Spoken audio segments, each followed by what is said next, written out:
Assalamualaikum warahmatullahi wabarakatuh. Apa kabar teman-teman semua? Semoga kita semua selalu dalam lindungan Allah Subhanahu wa Ta'ala ya. Dimudahkan segala urusannya, selalu bersyukur dan pastinya bahagia. Amin. Kesempatan kali ini saya akan membagikan satu cerita misteri. Misteri tentang sebuah desa Buto Ijo. Seperti apa ceritanya? Mari kita mulai. Desa Buto Ijo.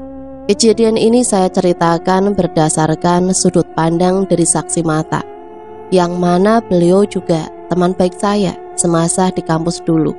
Kejadian ini bermula di pertengahan tahun 2015, di mana waktu itu kampus kami yang berada di ibu kota terbesar kedua sedang melaksanakan program KKN di salah satu desa di kaki Gunung L, Kabupaten M. Sebut saja nama saya Atik, bersama ketujuh teman saya, Dia, Wulan, Ika, Riko, Fajar, Dayat, dan Probo. Kami berangkat dari hingar-bingar gemerlap kota menuju ke suatu desa, tempat kami mengabdi selama 21 hari lamanya.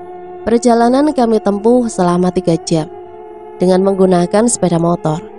Dalam perjalanan menuju desa tempat kami KKN, kami disuguhkan pemandangan gunung-gunung dan perbukitan yang terhampar luas dan indah.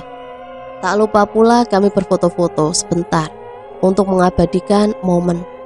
Setelah bertanya-tanya kepada penduduk sekitar, akhirnya kami akan memasuki desa. Desa ini lumayan terpelosok, butuh waktu sekitar 15 menit naik motor dari desa terdekat dan 30 menit untuk akses ke jalan raya. Gerbang desa yang sudah ditumbuhi lumut menyapa kedatangan kami.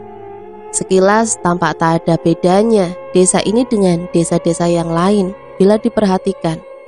Ketika siang hari, penduduknya beraktivitas seperti biasa.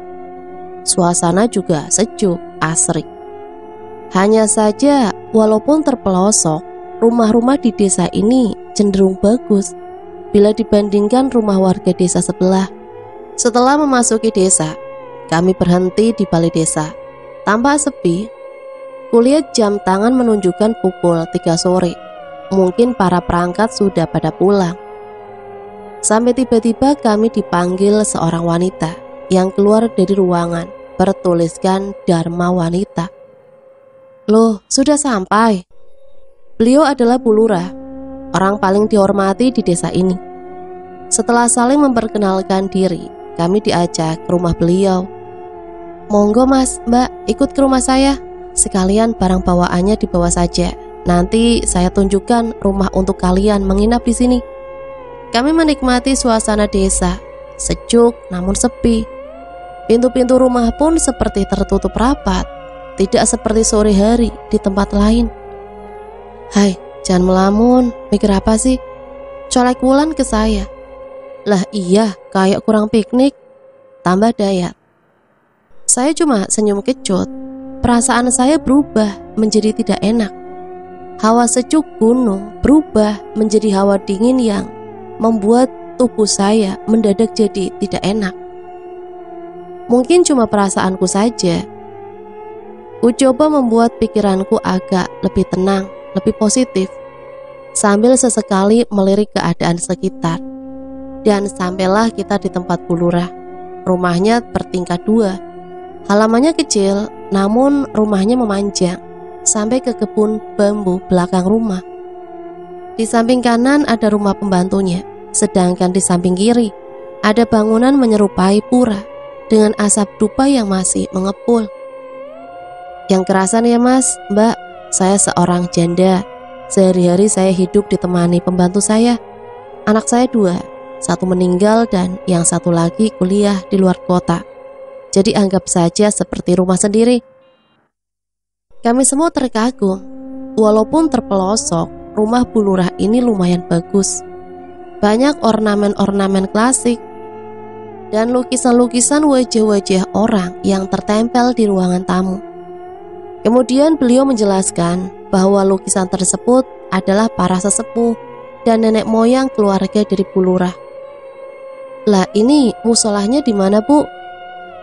Musola ada di ujung gapura desa, Mas. Kalau kejauhan bisa sholat di kamar belakang dekat pintu dapur saja ya. Nanti biar pembantu saya yang menyiapkan. Untuk pembagian kamar, cewek tidur di kamar atas, sedangkan yang cowok di rumah pembantu saya. Mungkin ada pertanyaan?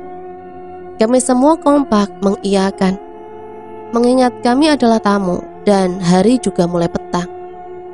Ya sudah, Mbok Yem yang cowok tolong diantar. Dan untuk cewek mari saya antar ke atas. Kami berpencar rumah, membersihkan diri, menata kamar dan kemudian bersiap untuk ibadah sholat maghrib. Azan maghrib menggema begitu pelan. Para laki-laki kami lihat sudah memakai sarung dan berjalan menuju surau. Sementara untuk cewek, kami sepakat untuk ibadah di rumah saja. Ayo sholat, dua-dua saja biar kamarnya nggak penuh. Akhirnya saya dan Ika yang turun untuk sholat duluan. Oh iya, kamar mandi dan tempat wudhu berada di luar rumah. Sedangkan untuk toilet berada di sebelah kamar mandi belakang barongan atau hutan bambu. Aku pertama kali mengambil wudhu. Ika aku suruh nunggu di luar. Saat mengambil air wudhu, bulu kuduku merinding bersamaan dengan bunyi gesekan batang-batang bambu yang tertiup angin. Sayup-sayup ku dengar suara wanita tertawa. Selesai wudhu, aku memanggil Ika. Ika, Ika, jangan bercanda kamu. Tapi tak ada suara, hening. Aku keluar kamar mandi, tidak ada siapa-siapa di sana. Aku menoleh ke toilet juga dalam keadaan kosong. Sontak aku lari ke kamar yang sudah disulap menjadi musola. Aku sholat mencoba untuk khusyuk, namun perasaanku mengatakan bahwa ada orang yang mengawasiku di belakang.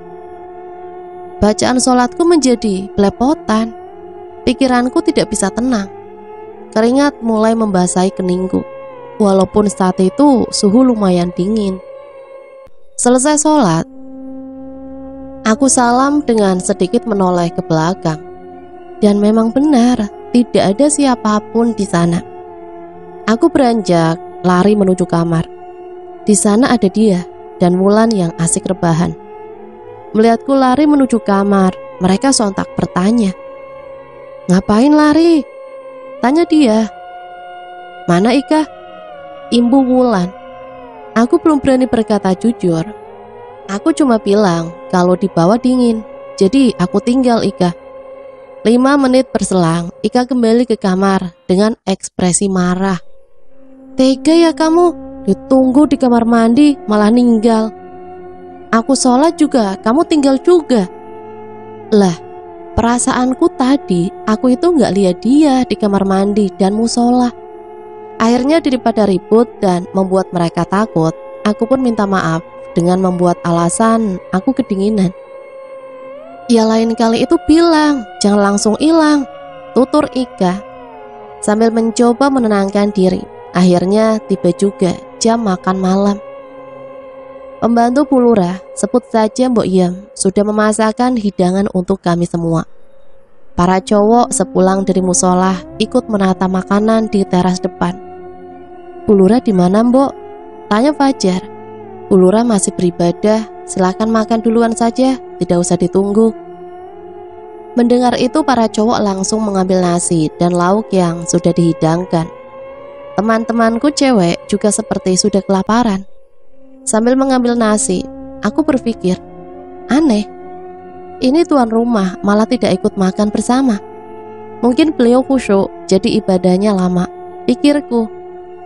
Setelah makan malam, Mbok Yem pun menyuguhkan kopi, teh hangat dan gorengan untuk menemani kami membahas program kerja di desa ini. Kita kan mau membangun bank sampah, enaknya di lokasi mana ya? Bagaimana kalau di dekat musola desa? Hus, ngawur kamu, tempat ibadah kok sebelahnya mau dijadikan tempat sampah? Di sisi selatan bagaimana? Waduh, jangan. Tadi aku sudah dibilangin kalau di sana makam desa. Saat kami ribut saling melempar pandang, disitulah Bu Lurah hadir. Waduh, maaf ya Mas, Mbak baru ikut gabung. Jadi bagaimana ini program kerjanya? Kemudian Probo menjelaskan bahwa kami akan membuat bank sampah agar pengelolaan sampah di desa ini bisa dimanajemen dengan baik. Oh, bagus itu.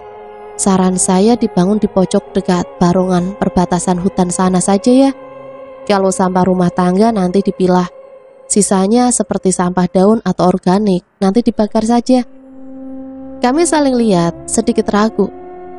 Apakah tidak apa-apa, Bu? Tanya Riko dengan nada cemas. Loh, ya ndak apa-apa Thomas, malah aman. Kalau berbau kan jauh dari rumah warga. Dan kalau dibakar pun asapnya juga tidak mengganggu pernafasan. Nanti Ibu bantu mempersiapkannya. Sebagai tamu, kami hanya pasrah menerima masukan ini, karena bagaimanapun beliau lebih paham tempat ini. Namun siapa sangka, pemilihan lokasi inilah yang menjadi awal muasal rentetan kejadian ganjil selama kami KKN di desa ini. Keesokan harinya tim kami menjadi 2. Saya, Wulan, Riko, dan Probo pergi ke lokasi yang akan dijadikan bank sampah. Sementara Ika, Dia, Fajar, dan Dayat pergi ke pasar untuk berbelanja. Sesampainya di lokasi, perasaan kami dibikin ngeri oleh tempat yang akan dijadikan bank sampah. Pasalnya tempat itu berada persis di bawah barongan, dengan sungai di sebelah kirinya, dan sebelah kanan adalah perbatasan dengan hutan. Bisa dibilang semua lokasinya persis di tengah-tengah. Udah, daripada mikir aneh-aneh, mending langsung dibersihkan saja, ucap Probo. Segera kami menyapu dan menata tempat ini sebersih dan serapi mungkin menurut penilaian kami. Saat kami beristirahat, kami melihat orang yang tengah hendak pergi ke hutan. Wulan pun menyapa. Pak, orang itu berhenti melihat ke arah kami. Sorot matanya sayu, namun tak berucap sepatah kata pun. Ketika ia ingin berangkat, ia melihat ke arah kami semua. Sambil menggelengkan kepalanya, kemudian beliau melanjutkan perjalanannya. Sombong sekali, disapa malah diem aja, ucap Riko. Hus, jangan gitu, gak baik membicarakan orang desa, ujarku. Meskipun aku sendiri setuju dengan Riko perihal sikap dari bapak tadi. Seolah beliau memberitahukan sebuah pesan yang saat itu kami belum bisa menerjemahkannya. Kemudian dari jauh, samar kami melihat teman-teman kami telah kembali dari pasar. Mereka rupanya didampingi oleh seorang tukang yang ternyata utusan dari Bu Lurah untuk membantu program kerja kami. Saat aku mendirikan bambu, beliau berkata, "Yakin di sini?" Disuruh Bu Lurah di sini kok, Pak. Memangnya ada apa? Walah, ya sudah Mas, tidak apa-apa. Mari saya bantu biar cepat selesai, saut beliau panik. Kami terheran, namun juga tak mampu berbuat banyak. Singkat cerita, jadilah bangunan kecil yang akan dipakai untuk bank sampah. Kemudian di tengah-tengah bangunan itu, kami sekat di tengah-tengahnya guna membedakan antara sampah rumah dan sampah organik. Tak lupa pula kami sediakan wadah penampung, timbangan dan karung untuk mempermudah proses pemilahan sampah. Jam menunjukkan pukul 2 siang. Bapak tukang tadi kemudian pamit pulang duluan dengan alasan masih ada pekerjaan di rumah. Kami mengucapkan terima kasih dan ingin memberi belian. Beliau sedikit uang tip. Namun beliau menjelaskan bahwa sudah diberi oleh Bu Lurah. Saat kami hendak pulang, tiba-tiba Bu Lurah datang. Wah, ini cocok ini buat di sini. Pasti suka kalau ada rame-rame di sini. Suka? Rame-rame? Maksudnya? Rame-rame bagaimana ya, Bu? Ya rame Thomas, di sini jadi tidak kosong. Nanti juga biar warga bisa belajar memilah sampah, biar warga itu ndak buang sampah sembarangan lagi. Ucap Bu Lurah sedikit tergopoh-gopoh. Aku dan Propo saling lirik. Rupanya dia merasakan juga apa yang kurasakan, bahwa ada sesuatu yang janggal di sini. Ya sudahlah, kalau sudah rampung, ayo balik ke rumah. Simbok sudah masak loh. Nak Wulan sama dia bisa bicara dengan ibu sebentar. Nggih Bu, ucap mereka serempak. Kalian duluan aja, nanti ibu nyusul. Kami pun berjalan menuju rumah Bu Lurah. Dan seperti kemarin sore ketika kami datang ke sini, tidak ada aktivitas pun yang terjadi di luar rumah. Semua rumah sudah tertutup rapat, kan tak ada anak-anak main di luar rumah. Hening sekali. Yang menemani langkah suara kami hanya banyolan dari Riko dan Propo, ditemani desiran angin yang membuat suara bambu bergesekan. Sekedar informasi bahwa desa tempat kami KKN dikelilingi oleh rimbunnya pohon bambu dari gapura sampai batas hutan, seperti dibentengi bambu. Sesampainya di rumah, para pria langsung bergegas mandi, sementara aku dan Ika membantu Mbok Iem menata makanan di teras. Aroma dupa yang berasal dari tempat seperti pura di depan rumah membuat Ika bertanya pada Mbok Iem, "Ibu agamanya apa toh, Mbok?" Mbok Iem seperti terdiam. "Mbok," senggol saya. Maaf non, saya lupa kalau tadi belum bikin kopi. Saya tinggal ke dapur dulu ya." Kami berpandangan, sedikit berbisik. Kami mulai curiga. Aneh gak sih sama si Mbok? Iya, seperti takut. Apa jangan-jangan? Hus, sudah jangan macam-macam. Ingat, kita numpang di sini. Biarkan saja, tuturku kepada Ika. Tak lama berselang, para cowok ikut bergabung di teras, disusul dari pagar rumah Bu Lurah dengan Wulan dan Ika. Sudah, yang cewek segera mandi, yang cowok segera ke musola. Sudah sore, nanti kemalaman, biar ibu tunggu makanannya. Iya Bu, kami pun bergegas bubar. Sesampainya di kamar, aku mencoba tanya kepada Wulan, "Bu Lurah tadi cerita apa?" "Lan, Wulan, gerta aku." "Hah, apa? Bu Lurah tadi ngapain aja ke kamu?" "Nggak apa-apa, sudah ayo mandi, bareng dak?" Melihat gelagat aneh Wulan membuat saya dan Ika curiga. Terlebih dia juga diam saja. Tapi ya sudahlah, mungkin mereka kecapean, batinku. Aku dan Wulan kemudian menuju ke kamar mandi. Sayup-sayup terdengar azan maghrib berkumandang. "Aku duluan ya, tungguin, jangan ditinggal." "Iya, cepet." Sorop adalah pergantian antara siang dan malam, di mana menurut kepercayaan orang Jawa adalah waktu bagi para hantu keluar. Dan di saat sorop itulah konyolnya aku berada di luar, menunggu temanku mandi. Dengan suguhan pemandangan hutan bambu yang tak henti berdecit digoyang angin. Angin berhenti berhembus, kurasakan hawa semakin dingin. Namun deretan pohon bambu tak berhenti bergoyang-goyang. Aku merinding, aku pukul pintu kamar mandi. "Lan, cepet!" Sekonyong-konyongnya dalam rimbun pohon bambu itu, aku melihat dua mata menyala, merah, menatap ke arahku. Sosoknya tinggi, setinggi pohon bambu. Tubuhnya berbulu hijau seperti bambu. Bibirku gemetar, mataku mulai menangis. "Lan, cepet Lan, ayo!" Sambil ku gedor pintu kamar mandi. "Sabar, ini baru selesai." Sambil membuka pintu kamar mandi, tanpa bicara sepatah kata pun, ku tarik tangannya masuk ke dalam rumah.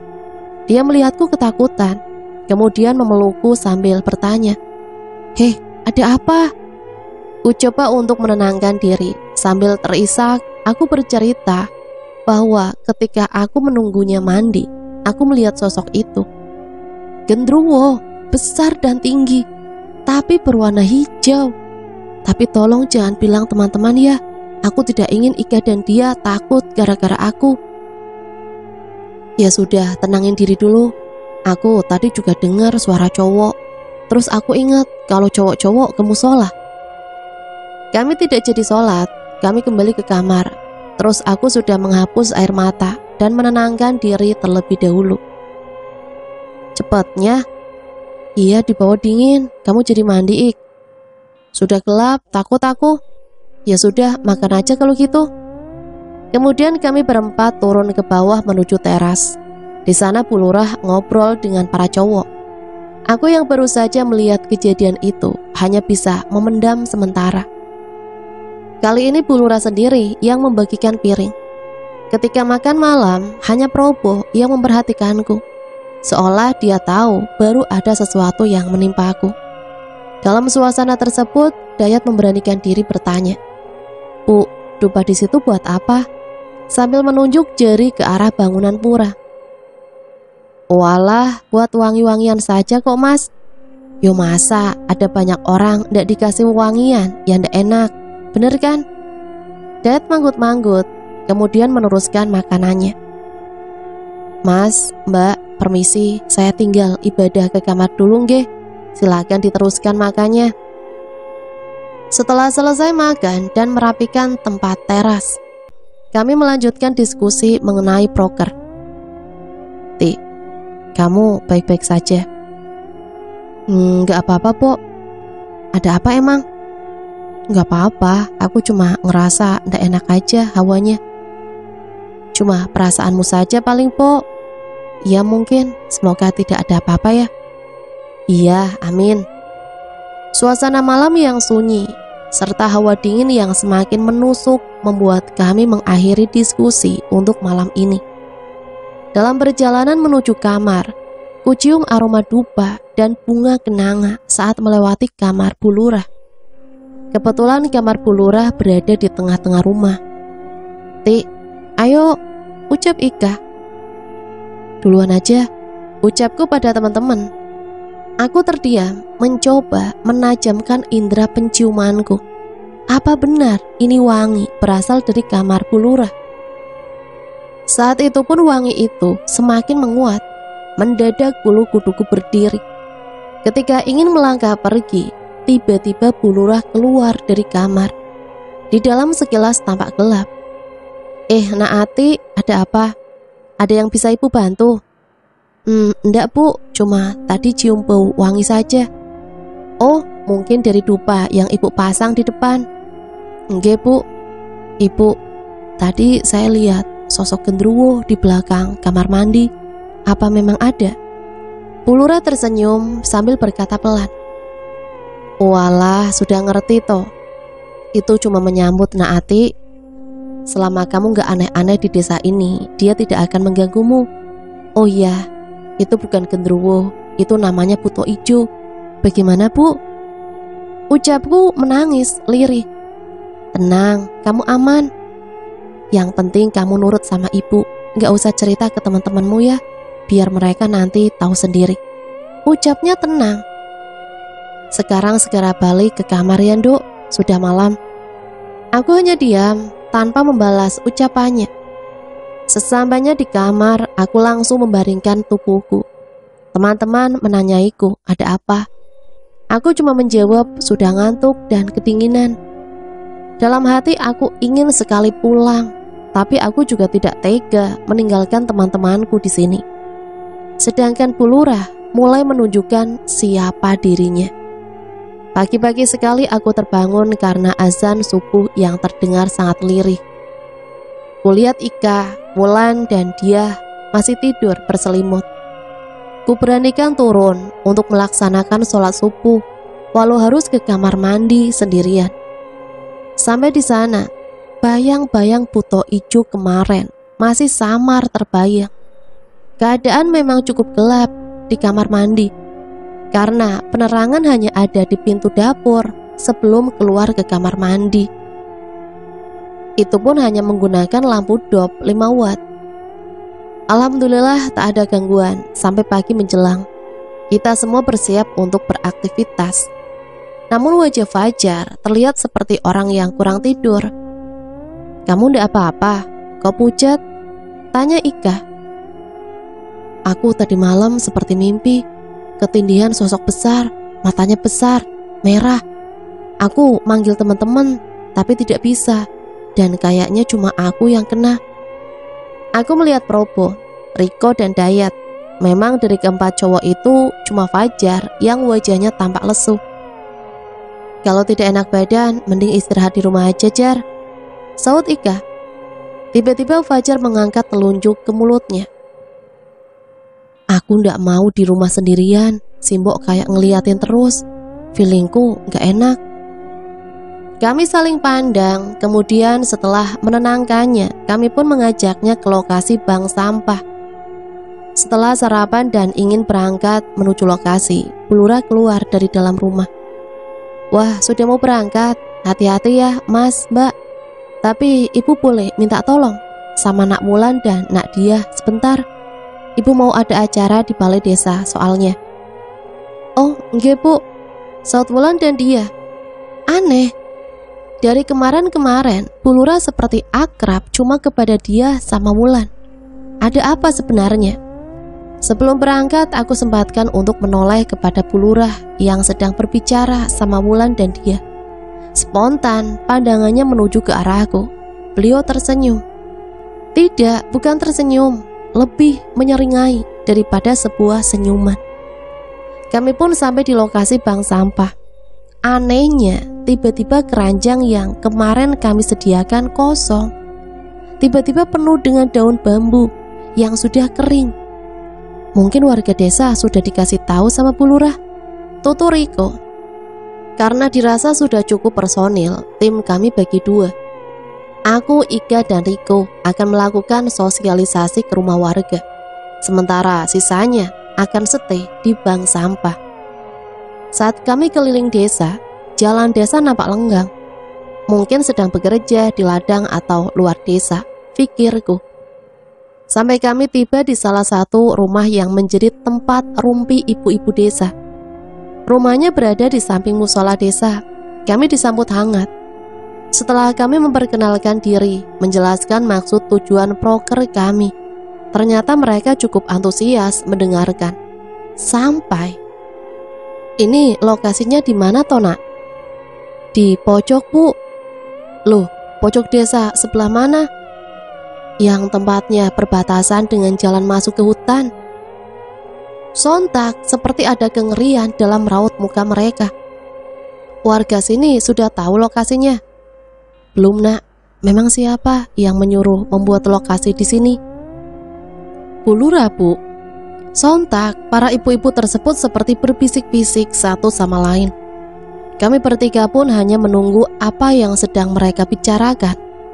Setelah dirasa cukup, salah satu dari mereka pun berbicara. Nah, itu tempat angker, tapi semoga saja tidak ada apa-apa. Banyak-banyak berdoa ya, teman-temannya dijaga.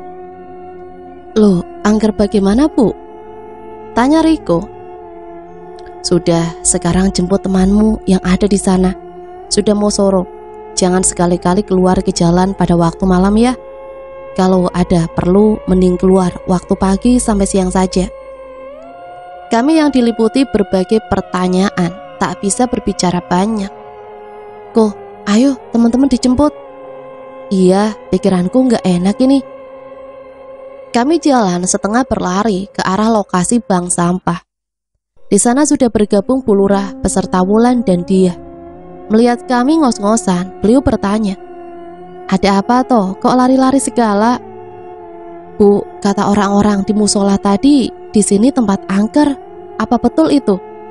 Riko mencerca. Heh, kata siapa angker itu? Orang aman-aman saja di sini loh. Lalu kenapa tadi pagi tiba-tiba keranjang kami penuh daun bambu kering, Bu? Tanya Probo. Ya, gimana ya, Mas? Lawang ini lokasinya di kaki gunung, anginnya juga kencang, terus belakang juga ada barongan. Ya, daun-daun kering tadi kesapu angin, terus masuk ke keranjang sampean. Ya apa tidak? Beliau menegaskan. Sudah, dijamin aman, manut sama ibu. Tidak usah dengerin ucapan warga sini. Sambil tatapan, matanya melihat ke arahku, seolah memberi tanda. Aku yang melihat itu cuma bisa tertunduk, membayangkan ucapan beliau kemarin malam. Mas, Mbak, mungkin beberapa hari ini saya mau minjem Wulan sama dia untuk membantu pekerjaan saya di balai desa. Boleh? Ucap Bu Lurah. Kami terdiam, saling pandang. Kemudian Probo meminta izin waktu agar kami berdiskusi sejenak. Beliau mempersilahkan. Bagaimana ini? Probo membuka obrolan. Ya, ndak tahu, ketus Riko. Ya sudah, kasihan Bu Lurah sendirian, ucap Ika. Dilia, Wulan sama dia, bagaimana? Sambung Dayat. Ya nggak apa-apa sih, jawab mereka serempak. Sekilas aku mencuri lihat ke arah mereka. Mereka menjawab namun dengan tatapan mata seperti tatapan kosong. Akhirnya karena beberapa dari kami sudah sepakat, maka Wulan dan dia akan membantu Bu Lurah bekerja saat pagi hari. Setelah selesai baru kemudian bergabung dan membantu kami. Singkat cerita, seminggu berjalan, proker kami bisa dikatakan kurang bekerja secara maksimal. Pasalnya banyak warga yang kami temui merasa enggan untuk menyetorkan sampahnya ke bank sampah kami. Dengan berbagai alasan, mulai dari punya pembuangan sendiri, dibakar sendiri, sampai ada yang bilang sudah punya pengepul sampah sendiri.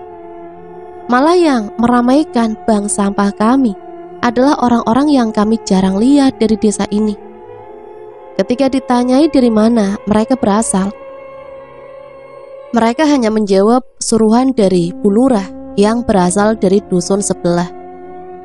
Kami yang tak mau ambil pusing pun langsung bekerja senormal mungkin dan mengambil dokumentasi sebanyak mungkin. Minggu pertama, benar-benar kami melewati dengan keadaan mental yang naik turun. Setiap malam, ketika kami menyusun laporan, terlihat bagaimana Wulan dan dia sudah semakin akrab dengan Bu Lurah. Kemana-mana mereka selalu bertiga. Bahkan pernah beberapa kali Wulan dan dia masuk kamar Bu Lurah dan menemani beliau tidur. Dan setiap kali kami lewat depan kamarnya, bau dupa dan kembang kenanga menusuk sangat menyengat. Tidak ada satu orang pun yang berani mengetuk atau bertanya kepada Bu Lurah apa yang beliau lakukan di dalam kamar. Bahkan oleh Simbok sendiri. Sementara itu, sosok Buto Ijo yang ditemui di belakang kamar mandi kini mulai berani menampakkan dirinya secara intens. Sore itu dingin sekali. Sehabis mandi, aku dan Ika melakukan sholat. Waktu Ika sedang mau sholat, aku izin terlebih dulu naik ke kamar karena memang kedinginan. Saat akan kembali, naik melewati pintu dapur. Kebetulan pintu dapur masih terbuka. Saat akan menutup, sosok itu menyeringai dari rimbunya pohon bambu. Sambil teriak, dia berlari ke arah kamar, memelukku, kemudian menangis sejadi-jadinya. Saat kutanya, ada apa? Dia kemudian bercerita. Aku pun secara tidak langsung kembali teringat sosok itu. Ayo pulang, Ti, aku takut di sini. Yang kuat, tinggal sebentar lagi, dikuat-kuatkan. Berdoa sebanyak mungkin. Yang lebih menjengkelkan adalah di saat kami berdua ketakutan seperti itu, baik Bu Lurah, Wulan, dia dan Mbok Iem seperti tidak peduli mendengar kami menangis di kamar atas. Seolah-olah hal tersebut memang hal biasa terjadi di desa ini. Bersamaan itu pula nasib apes silih berganti mendatangi kami. Baik Probo, Dayat, Fajar, dan Riko silih berganti mengalami ketindihan ketika tidur malam hari. Efeknya saat mereka melaksanakan prokes, mereka selalu gampang kelelahan dan mudah mengantuk. Kejadian janggal selanjutnya adalah ketika bak sampah selalu penuh dengan daun bambu terjadi setiap hari. Bahkan kadang kami seperti menemukan bulu-bulu halus berwarna hijau. Karena kami tidak ambil pusing, kami mengasumsikan sebagai bulu burung liar yang hidup di hutan. Hampir jarang sekali ada warga desa yang berangkat menuju bank sampah kami.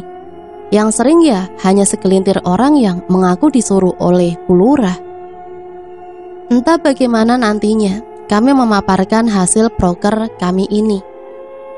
Sampai pada suatu sore, saat hendak masuk ke dalam rumah, Dayat iseng pergi menuju bangunan yang menyerupai pura.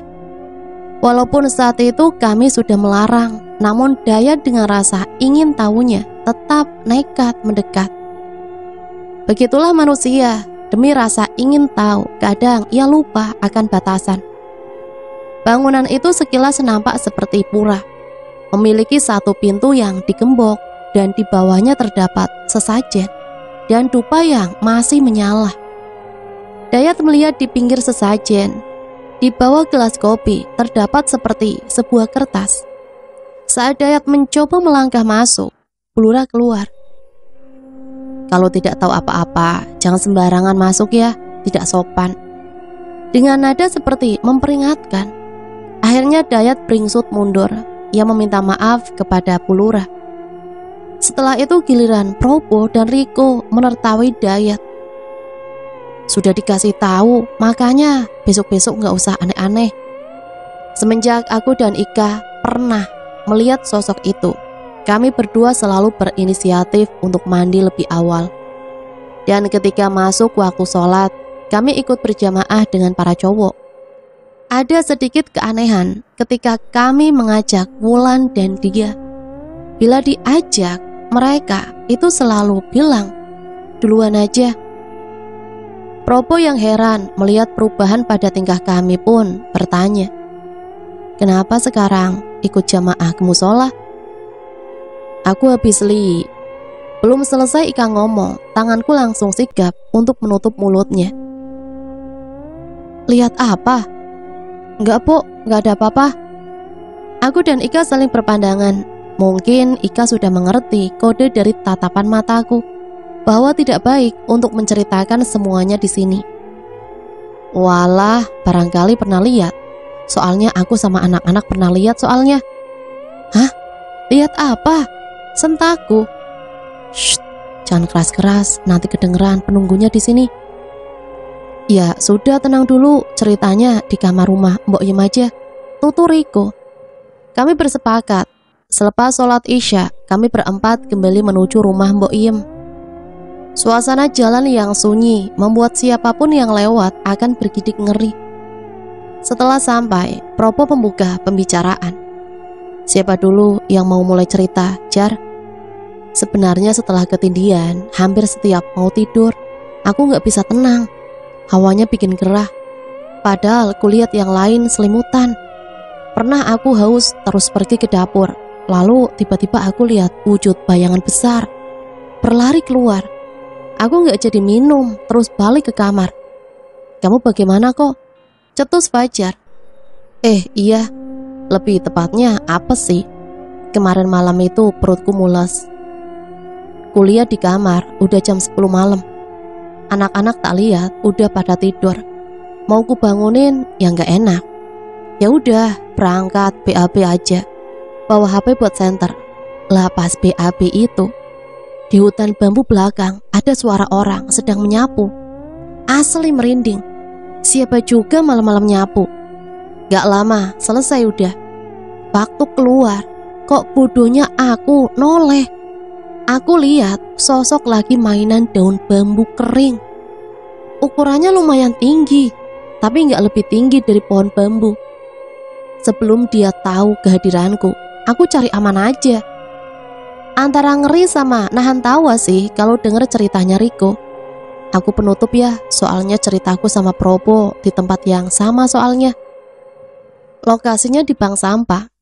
Selesai azan asar, setelah selesai menata dan membersihkan tempat, kita istirahat bentar. Kalian udah balik duluan. Tiba-tiba dari atas kedengeran suara barang jatuh. Aku sama Prabu ngecek sekitar. Ya emang gak ada apa-apa. Ya sudah, mungkin aku salah dengar. Aku bilang, ayo balik. Lah waktu mau balik, malah kedengeran lagi. Lebih keras bahkan. Aku sama Prabu langsung lari. Kayaknya desa ini angker deh. Dari masyarakatnya yang gak pernah bantu, juga gak pernah keluar malam. Terus lokasi bank sampahnya juga kayak gitu. Dan semua anak laki-laki juga pernah ketindihan, ujar Probo. Ika dan Ati punya cerita apa? Terang Riko.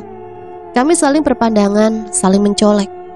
Akhirnya dengan sisa keberanianku, aku menceritakan kisah yang aku dan Ika alami selama hidup di rumah Bu Lurah. Aslinya aku yang pertama lihat. Awal mulanya pas aku sama Wulan mau mandi. Wulan duluan, aku nunggu di luar pintu. Lah waktu aku nunggu, tiba-tiba kok merinding. Gak ada angin tapi pohon bambunya goyang-goyang. Tak liatin, tiba-tiba ada mata merah menyala. Badannya gede, tingginya sepohon bambu. Aku takut. Pintu kamar mandi aku gedor. Wulan keluar terus langsung ku tarik masuk rumah. Aku nangis ketakutan. Tapi waktu itu aku gak berani bilang. Aku gak mau teman-teman yang lain takut. Lah kok Ika juga ngeliat juga. Bedanya ia lihat seusai sholat. Aku sudah izin balik ke kamar. Ternyata waktu dia mau balik kamar, Ika lihat sosok itu. Kulihat Ika, matanya berkaca-kaca. Aku merangkulnya, rupanya bayang-bayang makhluk itu masih menghantui benaknya. Ya sudah, ayo saling jaga, doanya diperbanyak. Sebentar lagi mau selesai, jangan sampai Bu Lurah, Mbok Iem, dan warga desa tahu. Tutur Probo. Dia sama Wulan gimana? Saut Riko. Ti, Kak, bisa kan ngawasin dua anak itu? Tambah Dayat. Iya, aku usahakan. Semoga tidak ada apa-apa. Setelah selesai, kami melakukan doa bersama, berharap keadaan tidak bertambah buruk. Kami membubarkan diri. Aku dan Ika kembali ke kamar. Dan entah kenapa, Ika sekarang ingin tidur berdua denganku. Dan aku pun tidak keberatan. Kemudian nampak Wulan dan dia datang. Mereka tidak bicara, merapikan kamar, kemudian tertidur pulas. Seperti tidak terjadi apa-apa. KKN mau masuk minggu ketiga. Semenjak pertemuan ini, setiap hari kami lalui dengan saling menguatkan. Bahkan menurut penuturan Prabo, makhluk itu sudah berani masuk ke kamar cowok. Hal itu terjadi saat ia terbangun dan tiba-tiba mencium seperti aroma singkong dibakar. Lantas Probo melihat makhluk itu berada di pojok kamar depan pintu. Ia terdiam, berdiri seakan mengawasi. Probo yang mungkin dengan kesadaran yang belum lengkap, seketika langsung menyembunyikan kepalanya di dalam selimut. Sampai ia tertidur dalam bayang-bayang makhluk tersebut. Untungnya aku dan Ika setelah kejadian tempo hari belum pernah lihat penampakan makhluk itu lagi. Tetapi sehabis azan subuh, setiap hari aku mendengar seperti ada orang yang menyapu halaman belakang. Namun karena sudah masuk pagi, kupikir Mbok Iem yang sedang melakukannya. Sebenarnya sedikit ada rasa bimbang untuk melaksanakan sholat subuh. Apalagi kalau bukan untuk mengambil air wudhu, harus pergi ke kamar mandi, yang mana lokasinya berada di halaman belakang. Mau tidak mau, demi menjaga diri, aku terpaksa melawan rasa takutku. Dan seperti yang sudah diduga, bahwa tidak ada orang pun di halaman belakang. Belum lagi suara decitan bambu yang tergesek oleh hembusan angin.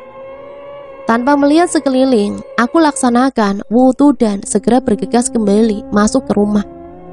Puncak kejadian KKN kami adalah ketika Wulan dan dia ingin sekali kembali ke kos-kosan di daerah S. Waktu itu hari sudah akan sore. Kami semua mencegah mereka berdua berangkat, karena tak baik bila mereka keluar malam hari, dan itu juga bertentangan dengan aturan desa. Namun mereka berdua tetap kekeh. Mereka bilang bahwa ada barang yang harus diambil dan mereka berkata akan berangkat bersama teman satu kelasnya yang sedang KKN di desa sebelah. Sudah gak apa-apa, aku balik kok, doanya aja. Tutur Wulan. Sudah bilang izin ke Bu Lurah, saut Riko. Iya sudahlah, ujar dia. Karena memang tidak mau ada perdebatan, akhirnya mereka berdua berangkat meninggalkan desa pada pukul 5 sore. Sebuah keputusan yang akan kami sesali. Sehabis makan malam, seperti biasa, kami semua berkumpul di teras rumah. Laporan proker kami sebetulnya sudah hampir selesai. Tinggal upload di jurnal dan kirim email pada dosen pembimbing. Sementara Bu Lurah belum juga keluar dari kamarnya. Aku ingat betul saat itu masih jam 8 malam. Hening sekali. Bahkan tidak ada suara binatang malam. Angin pun seakan berhenti bertiup. Tiba-tiba suasana menjadi tidak enak, mencekam. Bau aroma dupa dari bangunan mirip pura menambah kengerian malam itu. Ditambah Probo mengatakan bau yang ia sendiri tidak asing. Ia mencium bau singkong bakar. Pulura dan Boyem sama-sama tidak menunjukkan batang hidungnya. Karena situasi semakin tidak terkendali dan pikiran kami memikirkan macam-macam, kami pun membubarkan diri. Di dalam kamar, aku suruh Ika untuk lebih banyak-banyak berdoa, karena firasatku malam ini sungguh tidak enak. Ketika aku dan Ika hendak merebahkan diri, tiba-tiba terdengar suara anak-anak cowok naik semua ke kamar atas. Fajar mengaku mendapat sebuah telepon dari salah satu temannya yang ikut Wulan dan dia menuju ke kota es. Dia mengatakan bahwa Wulan dan dia kecelakaan dalam perjalanan. Wulan meninggal di tempat, sementara dia masih tidak sadarkan diri dan dilarikan ke rumah sakit. Sontak, aku dan Ika menangis sejadi-jadinya. Kami seperti tak tahu harus berbuat apa. Sampai-sampai Probo dan Riko berkata akan menuju rumah sakit malam itu juga. Tentu saja kami melarangnya. Namun tekad bulat Probo tak dapat dicegah. Kami semua turun dan aku menemui Pulura. Dan beliau sepertinya baru selesai melaksanakan ibadahnya. Kami menjelaskan peristiwa yang menimpa dia dan Wulan. Kalian mau tahu ekspresinya? Beliau hanya mendengarkan dengan ekspresi yang cukup tenang. Bahkan sangat tenang, seperti tanpa beban, mengingat beliau adalah orang tua asuh di sini. Dan saat Probo dan Riko hendak meminta izin untuk berangkat ke rumah sakit, beliau berkata, "Sudah, besok pagi aja ya nak, tidak usah nambah-nambahin masalah. Ikhlaskan saja temanmu, tidak baik keluar desa malam-malam. Nurut saja sama ibu ya." Merasa terlalu pasrah akan keadaan, Probo dan Pulura sempat terjadi perdebatan yang cukup sengit. Namun keputusan tetap berada di tangan Pulura.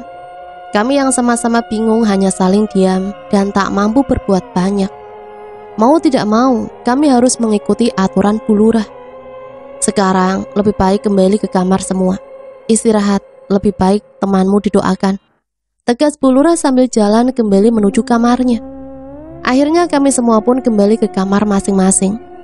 Kami terdiam, bingung harus berbuat apa.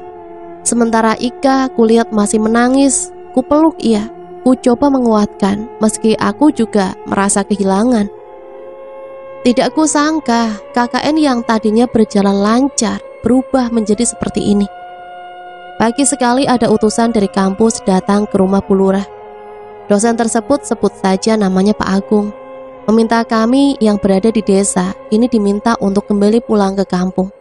Pulura seperti biasa, dengan tenang, menyambut dan memaklumi keadaan setelah kejadian kemarin. Kami berkemas, barang-barang dia dan Wulan yang tertinggal di kamar juga aku rapikan dan akan kami bawa pulang.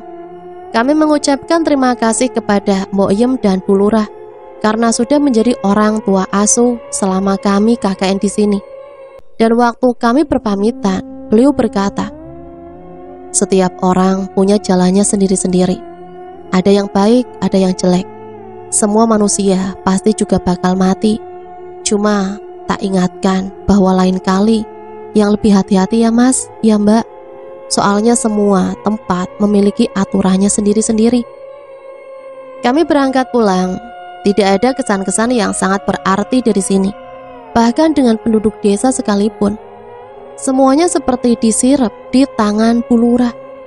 Sesampainya di kampung, kami ingin langsung pergi ke rumah sakit.